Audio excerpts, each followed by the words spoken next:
Olá, sejam todos muito bem-vindos a mais um programa Direito em Foco. E dando continuidade na nossa missão semanal de trazer informações e atualizações jurídicas, hoje, ladeada por meu colega e amigo Dr. Ariovaldo, vamos falar sobre previdenciário. Pois é, os benefícios previdenciários que as mulheres vítimas de violência doméstica podem ter.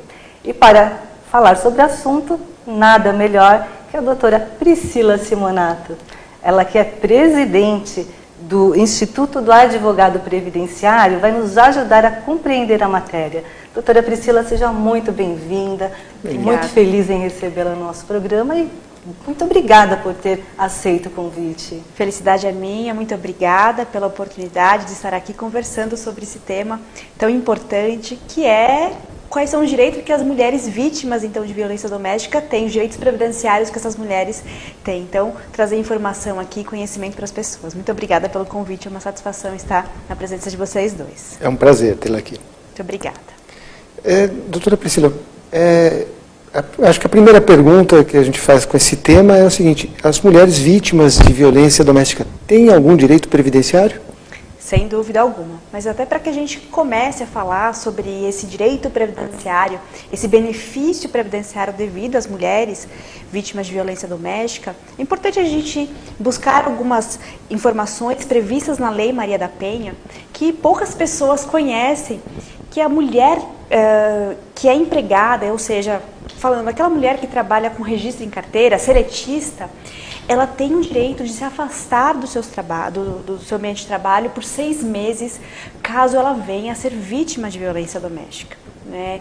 E é um afastamento muito importante para essa mulher vítima de violência doméstica, porque muitas vezes aquela violência que ocorre dentro do âmbito doméstico acaba prejudicando também no seu trabalho. Muitas vezes ela sofre uma perseguição no seu trabalho, muitas vezes em razão do abalo psicológico que essa mulher sofre, ela não consegue continuar exercendo as suas atividades, né, a sua rotina diária, e ela tem então essa possibilidade de requerer essa suspensão do contrato de trabalho.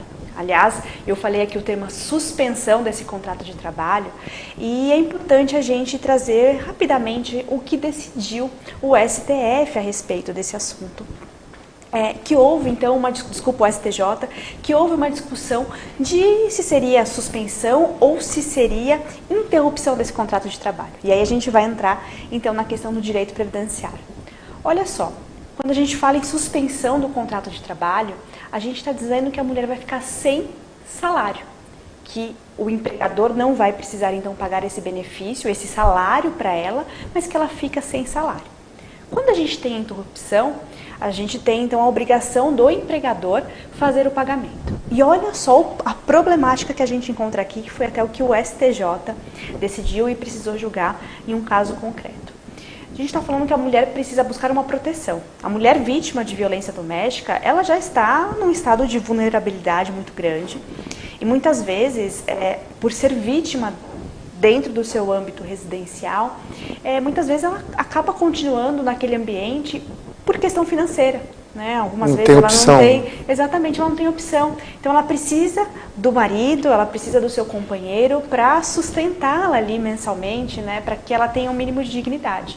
E ela fala: poxa vida, eu sofri violência doméstica, tá? Eu preciso sair do meu lar.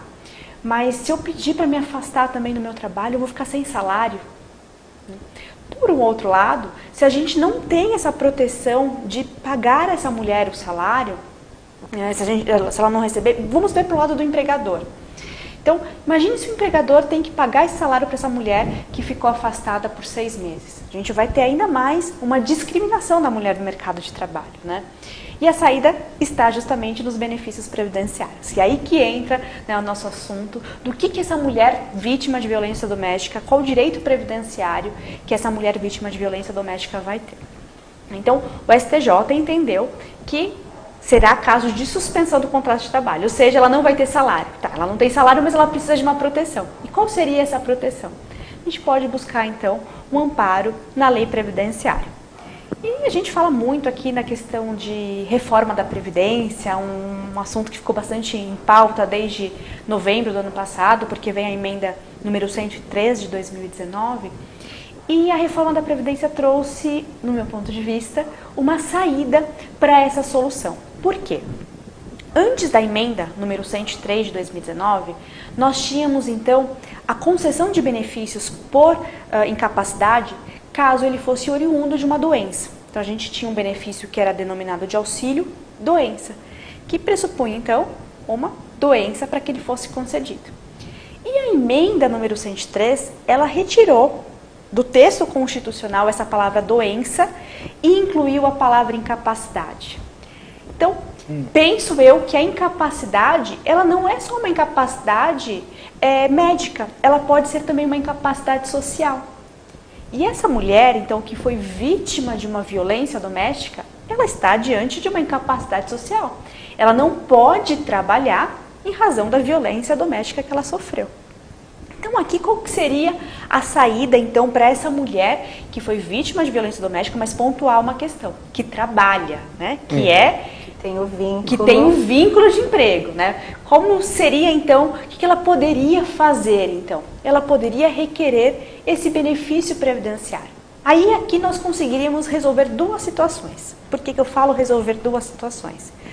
Como que funciona a concessão desses benefícios por incapacidade? Os 15 primeiros dias, quem vai pagar esse benefício, quem vai pagar o salário de qualquer pessoa que está incapacitada, não só da mulher vítima de violência doméstica, vai ser a empresa. E a partir do 16º dia, passa a ser então o INSS. Então, voltando no que nós falamos da suspensão do contrato de trabalho, o empregador pagaria os 15 primeiros dias de afastamento e a partir do 16º dia, retiraria do empregador essa responsabilidade e passaria então ao INSS, para que o INSS possa fazer o pagamento desse benefício. Antes de aprofundar, qual seria a prova hábil a comprovar que ela está sendo vítima de violência doméstica? E isso foi até um ponto que se discutiu nessa ação do STJ, primeiro, qual justiça que ela teria que procurar, né? Porque nós estamos aqui diante de uma violência doméstica, que quem vai julgar é a vara de violência doméstica, caso tenha, ou se não a vara criminal, e do outro lado a gente tem também uma relação de trabalho envolvido, né? Então, o que discutiu nesse processo do STJ era qual seria a justiça competente. Seria a justiça do trabalho, seria a vara de violência doméstica. Entendeu-se que seria a vara de violência doméstica. Então, essa mulher, dentro desse processo, então se ela sofreu qualquer tipo de violência, e quando a gente fala violência, não só violência física, mas a gente também pode falar da violência psicológica, né? Ela vai ter que levar as provas, então pode ser uma prova testemunhal, pode ser uma prova documental, às vezes, muitas vezes, hoje, até falando de rede social, né, mensagens de WhatsApp, que ela está sofrendo algum tipo de perseguição, então o companheiro, o marido, mandou uma mensagem, olha, eu vou no seu trabalho, eu vou acabar com a sua vida. Então ela pode usar essas provas, né, a fim de pedir essa proteção para que ela se afaste durante esses 6 meses do seu ambiente de trabalho. Seria como uma medida protetiva. Sim, exatamente. Que o juízo criminal ou da vara da violência doméstica... Seria ele, então, o juízo competente para conceder esse afastamento. Né? Sim. Agora, em termos práticos, doutora Priscila, imagino que quem está nos ouvindo, espero que ninguém esteja passando por isso, mas se alguém estiver passando por uma situação de violência doméstica e esteja trabalhando e teme tomar alguma providência, porque se perder o emprego, se não for no emprego, não vai ter como se manter, essa é uma situação, muitas vezes, que impossibilita a mulher ou dificulta a mulher a tomar uma determinada atitude. Então, na prática, ela faz o quê? Ela vai lá para o empregador e diz assim, olha, eu estou sofrendo, está aqui as provas e me afaste, e depois eu vou lá no INSS. Vai no INSS, faz o requerimento e junta lá, ou vai, como a senhora disse, na vara especializada e faz isso e a suspensão vem de lá. Na prática, o que uma pessoa que está nos assistindo agora, ou alguém que tenha conhecimento das pessoas que estão nos assistindo, saiba que alguém está numa situação como essa, como é que a pessoa deve se portar? Para onde é que ela tem que ir? Porque o desespero é grande, o problema é grande. Qual é o caminho, doutora? Sem dúvida alguma, o desespero é muito grande e nós vamos ver até na minha fala que muitas vezes é tão dificultoso para ela conseguir esse benefício, por isso que a gente tem que levar realmente essa informação. Porque se não bastasse já a dificuldade que ela encontra dentro do seu lar, ela vai ter que ainda encontrar uma burocracia para que ela consiga essa medida. Né? Nós temos então, primeiro ponto, ela vai precisar pleitear essa suspensão do contrato de trabalho. Então ela vai precisar ingressar com uma ação judicial perante a vara especializada de violência doméstica, ou no caso da vara criminal. Ela vai ter que pleitear então essa suspensão do contrato de trabalho, porque somente a partir da ordem judicial é que o seu empregador realmente vai afastá-la. Depois que o empregador afastar, depois que tiver a ordem judicial, então os 15 primeiros dias vai ser o empregador e ela vai encontrar uma outra barreira. Por quê? Isso não está pacificado no INSS. Vejam que isso é uma decisão judicial, mas administrativamente, então ali na esfera, indo no balcão realmente do INSS requerer esse benefício, já adianta a vocês que ela vai receber um não. Ela vai ter que judicializar essa questão. Nossa, o que já era difícil... Exatamente, né? Há decisões positivas nesse sentido, mas ela vai precisar judicializar essa questão de requerer esse benefício. Ela vai ter que entrar com o processo judicial. Vai ter que entrar. Exatamente, ela vai ter que entrar com o processo judicial. E tem sido deferida a tutela antecipada, até por conta da... Né, a tutela antecipada é um grande problema, né? A gente encontra uma barreira muito grande, né, no direito previdenciário, mas é possível pleitear. E como que a gente vai comprovar isso? Realmente a dificuldade financeira que essa mulher está. Demonstrar que ela só vai conseguir se afastar daquele ambiente agressivo que ela vive se ela tiver um amparo financeiro. O benefício previdenciário aqui ele vem realmente como um substituidor da renda daquela mulher. Isso porque nós estamos falando dessa mulher que trabalha. Depois eu vou até tocar num outro assunto, que é também a concessão de benefícios para as mulheres que não trabalham. A gente tem também tem como direito previdenciário amparar essas mulheres, né? E muitas vezes também elas não conhecem sobre essa questão. Mas vai ter que, infelizmente, buscar a proteção do Poder Judiciário, vai ter que ingressar com o processo judicial, não vai ter muita saída aqui para que ela tenha, então, de volta essa proteção. Isso é importante também trazer esse conhecimento, porque muitas vezes o empregador, então a empresa, aquele que tem aquela empregada, ele desconhece esse direito. Ele desconhece e ele acaba vendo a mulher como um problema dentro da empresa. Né? E se ele tem esse conhecimento que ela pode buscar essa proteção previdenciária, ele pode também fazer o seu papel social. A empresa pode fazer o seu papel social e orientar essa mulher dizendo, olha, você pode se afastar do ambiente de trabalho, não se preocupe, porque não sou eu que vou pagar o seu salário, vamos buscar essa proteção previdenciária a fim de que você possa ficar durante esse período, durante esses 6 meses, colocar realmente a sua vida em ordem, né? Não só do ponto de vista emocional, mas também no ponto de vista financeiro, e depois você retoma aqui para o trabalho, né? Perfeito, doutora.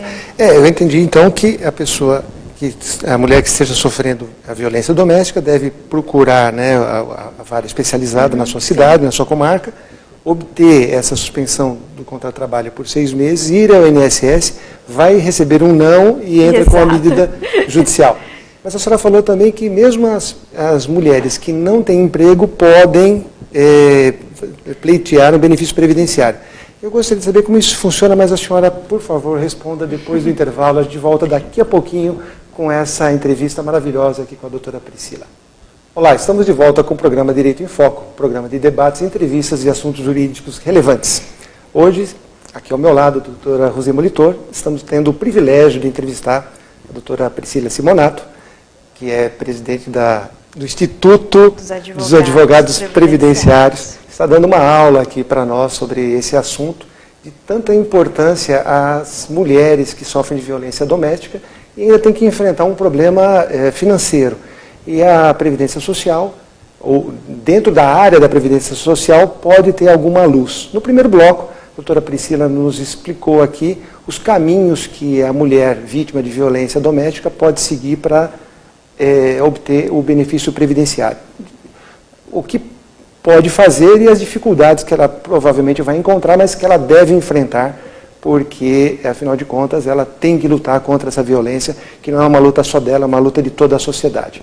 Mas eu terminei o primeiro bloco perguntando à doutora Priscila a situação das mulheres que sofrem violência doméstica, mas não têm um vínculo empregatício.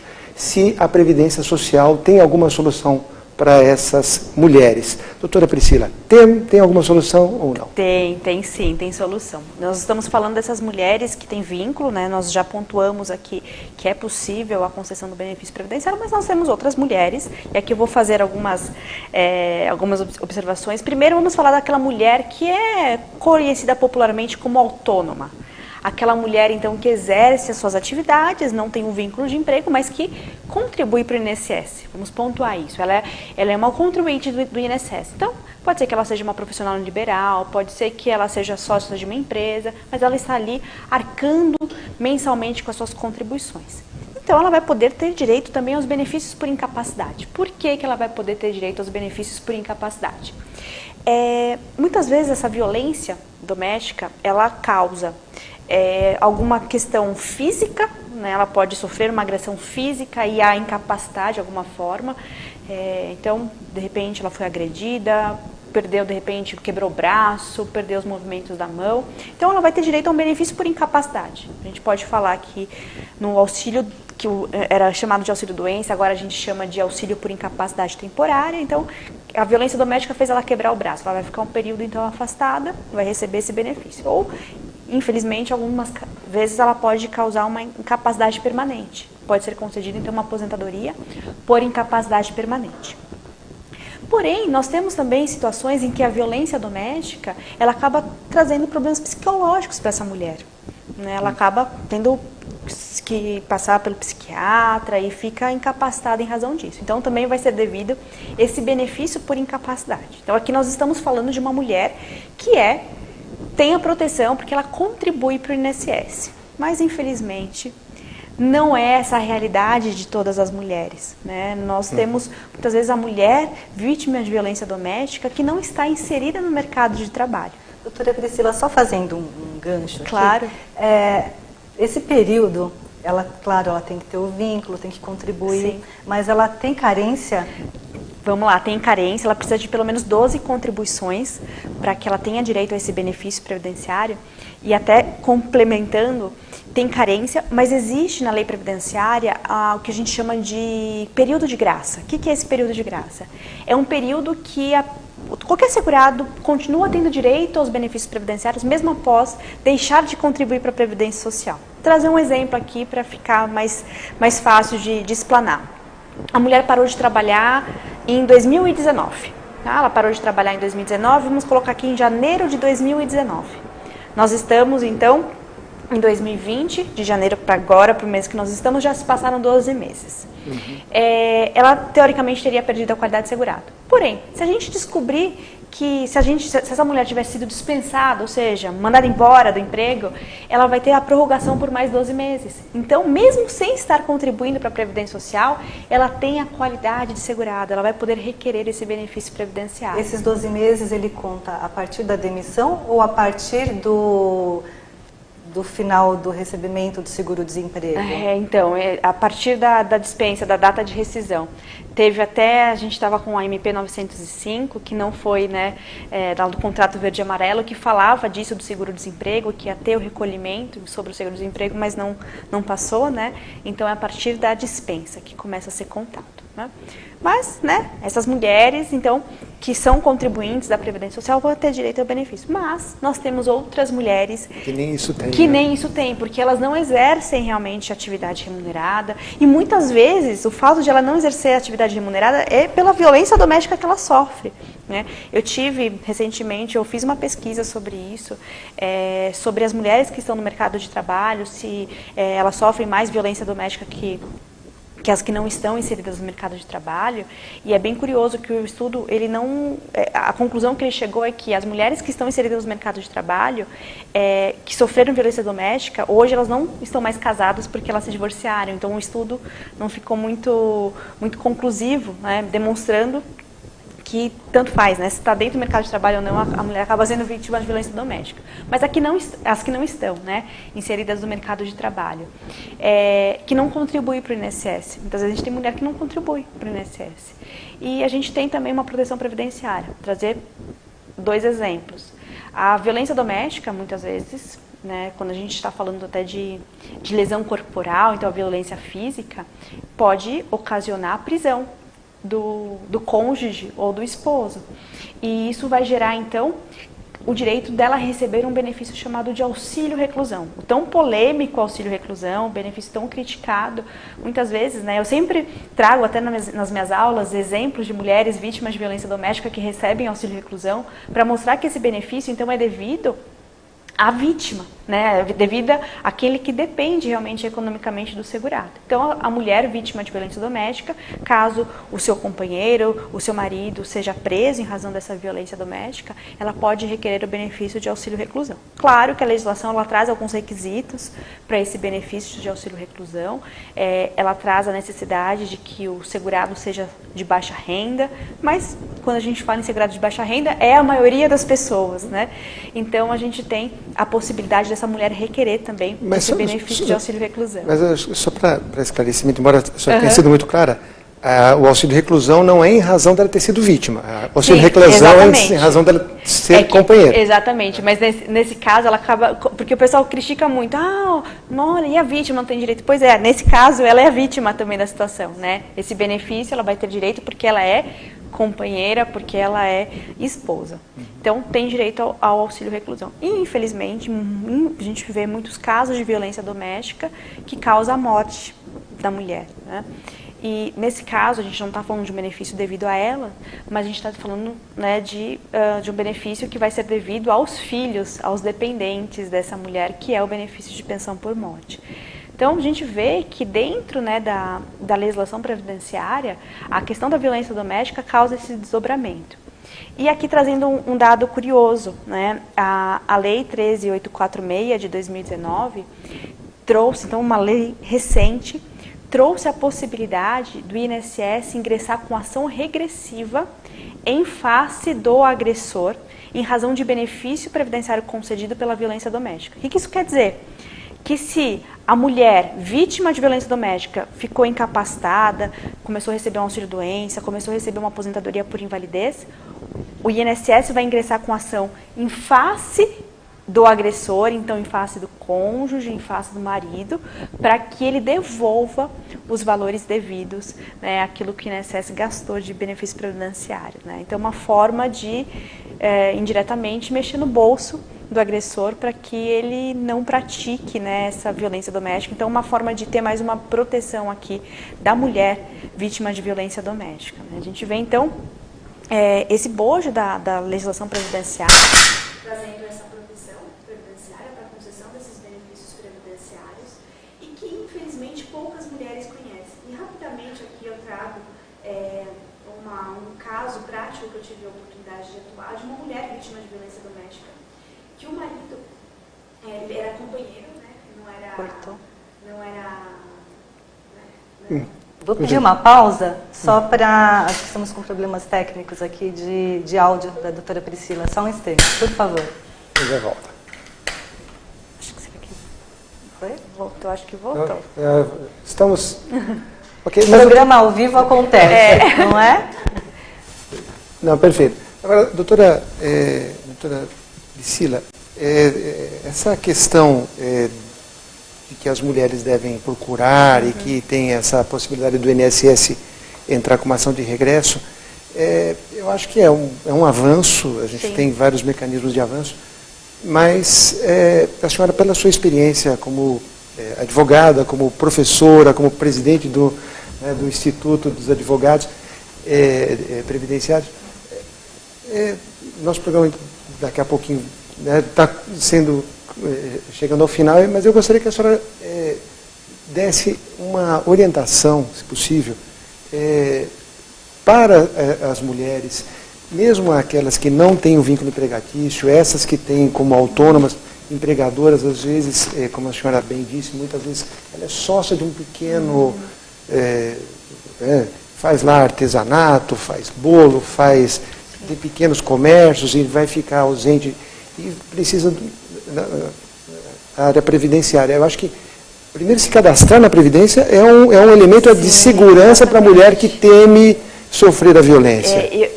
Não só para essa mulher, né? Para qualquer pessoa é muito importante ter essa consciência previdenciária, né? Ainda que a gente está falando tanto de reforma previdenciária, dos problemas, mas muitas vezes é aquele salário mínimo que vai resolver a sua vida, né? Que vai te tirar daquela margem de pobreza, né? Então é importante se filiar à Previdência Social, ainda que você não tenha um vínculo de emprego, pode recolher como segurado facultativo para a Previdência. Então recolha, existem alíquotas diferenciadas, a gente tem alíquotas reduzidas para fazer essa inclusão previdenciária, né? Então faz esse recolhimento previdenciário, comece a pagar contribuição social, porque pagando contribuição social você vai ter direito de receber os benefícios previdenciários. E aqui não só no caso de violência doméstica, mas em qualquer outro risco social que venha a acontecer, qualquer doença. A gente está vivendo um momento aí, né, de uma pandemia. Então a gente vê a importância que se tem de pagar Previdência Social para ter direito aos benefícios previdenciários. É verdade. Doutora Priscila, antes do final, eu gostaria de lembrar que a CAASP também recentemente deliberou sobre um benefício, podemos chamar de assistencial a advogadas vítimas de violência doméstica. Então, assim, com grande alegria que nós recebemos tanto a informação na mudança da legislação previdenciária, quanto na nossa classe. Sem dúvida alguma, uma proteção muito importante e significativa. Nesse momento tão difícil. Exatamente, né? Nesse momento tão difícil. Mas olha, uma pena, minuto final, passa muito rápido. Passa voando. Eu tenho aqui pelo menos mais 10 perguntas a fazer. Um assunto tão importante, né? Um assunto de suma importância. E aí eu quero deixar um convite para uma outra oportunidade, ou de repente até uma palestra. Estou à disposição. Sobre o tema. Muito obrigada. E agradecer a sua presença, foi incrível saber sobre a respeito dessas mudanças, certamente utilizaremos nos nossos escritórios e agradecer. Eu que agradeço a oportunidade, muito obrigada, foi uma honra estar com vocês, né, aqui, obrigada pelas pessoas que estão nos assistindo, né, foi uma satisfação muito grande, obrigada. A honra e a satisfação foi toda nossa. E a vocês que nos acompanharam, muito obrigada pela sua companhia e até o próximo programa. Um abraço. Até lá.